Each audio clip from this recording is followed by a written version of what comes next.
Hello दोस्तों, कैसे हैं आप। उम्मीद करता हूं सभी अच्छे होंगे। जैसा कि आप जानते हैं, सेमेस्टर एग्जाम के रिगार्डिंग हमारी निरंतर वीडियोस आ रही हैं।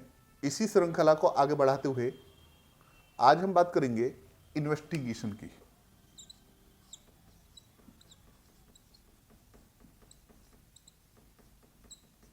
इन्वेस्टिगेशन यानी कि अन्वेषण की बात करेंगे।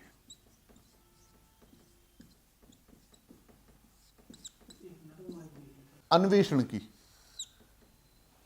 सबसे पहले हम ये जानने की कोशिश करेंगे कि इन्वेस्टिगेशन होता क्या है। इसके बाद हम ये देखेंगे कि इसके रिगार्डिंग प्रोविजन कहां पर है।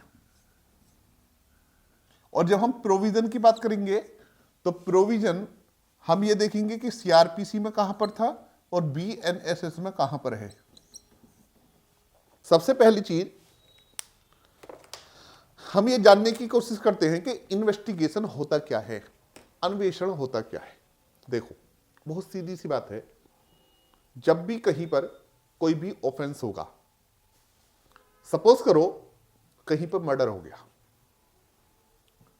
हत्या हो गई, तो मर्डर होने के बाद जब पुलिस को इंफॉर्मेशन मिली, अब पुलिस अधिकारी वहां पर जाता है, घटनास्थल पर जाता है पुलिस अधिकारी, वहां जो लोग हैं उनसे बातें करता है, डेड बॉडी को कब्जे में लेता है, डेड बॉडी को पोस्टमार्टम के लिए भेजता है, डेड बॉडी के रिगार्डिंग जिस पर्सन का मर्डर हुआ है उसके रिगार्डिंग लोगों से मालूम करता है, ये जितनी भी छानबीन करता है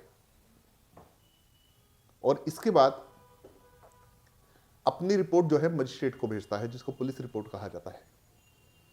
तो जब से ऑफेंस की इंफॉर्मेशन मिली और पुलिस रिपोर्ट भेजने तक मजिस्ट्रेट को, जो इन्वेस्टिगेशन कंप्लीट होने के बाद पुलिस जो है अपनी रिपोर्ट जो भेजती है मजिस्ट्रेट को, तो जब से ऑफेंस की इंफॉर्मेशन मिली वहां से लेकर रिपोर्ट भेजने तक की जो कार्यवाही है वो इन्वेस्टिगेशन कहलाती है। और इन्वेस्टिगेशन का जो ऑब्जेक्ट है वो एविडेंस कलेक्ट करना है, वो साक्ष्य इकट्ठा करना है। तो अब हम सबसे पहले ये जानने की कोशिश करते हैं कि सीआरपीसी में इन्वेस्टिगेशन के रिगार्डिंग प्रोविजन कहां पर थे। तो सीआरपीसी का सेक्शन 2 सबसेक्शन एच यानी कि जे, ये इन्वेस्टिगेशन के विषय में प्रावधान करता था, यानी कि इन्वेस्टिगेशन के बारे में बताया था, इन्वेस्टिगेशन को डिफाइन किया गया था। वहीं पर अगर जो हम बात करें बीएनएसएस के सेक्शन 2 सबसेक्शन 1 का जो एल है यानी कि ठे, वो क्या करता है, वो इन्वेस्टिगेशन को डिफाइन करता है, यानी कि अन्वेषण के बारे में प्रावधान करता है कि इन्वेस्टिगेशन होता क्या है।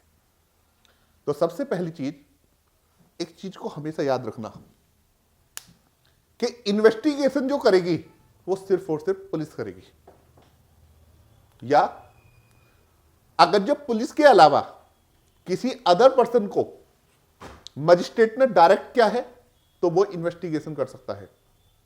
लेकिन कभी भी मजिस्ट्रेट इन्वेस्टिगेशन नहीं करेगा। ये दोनों चीजें याद रखना कि इन्वेस्टिगेशन हमेशा पुलिस करेगी, मजिस्ट्रेट कभी भी इन्वेस्टिगेशन नहीं करेगा। मजिस्ट्रेट और कोर्ट जो करते हैं वो इंक्वायरी करते हैं, जिसको हम जांच बोलते हैं। कई बार हम जांच में और इन्वेस्टिगेशन में फर्क नहीं कर पाते, उसको हम आगे समझेंगे ये दोनों चीजें क्या हैं। सिर्फ यहां पे यही याद रखना कि इन्वेस्टिगेशन पुलिस करेगी या मजिस्ट्रेट के द्वारा, अगर जो मजिस्ट्रेट ने किसी अदर पर्सन को डायरेक्टेड किया है, निर्देशित किया है, तो वो व्यक्ति कर सकता है। तो सबसे पहले हम देखते हैं कि सेक्शन 2L जो है वो इन्वेस्टिगेशन के रिगार्डिंग क्या कहता है। तो निकालने ब्रैकेट में सेक्शन 2L ये कहता है इन्वेस्टिगेशन कि investigation includes all the proceedings under the Sanhita for the collection of evidence conducted by a police officer और by any person other than a magistrate who is authorized by a magistrate in this behalf. तो कहता है कि investigation includes, यानी कि अन्वेषण के अंतर्गत आती है ऑल द प्रोसीडिंग्स, सभी कार्यवाही under the Sanhita for the collection of evidence, conducted by a police officer or by any other person who is authorized by a magistrate in this behalf other than a magistrate। यानी कि इस संहिता की according collection of evidence के लिए जितनी भी proceedings police के द्वारा या मजिस्ट्रेट के द्वारा अथोराइज पर्सन के द्वारा कलेक्शन ऑफ एविडेंस के लिए जितनी भी प्रोसीडिंग्स की जाती हैं वो इन्वेस्टिगेशन कहलाती है।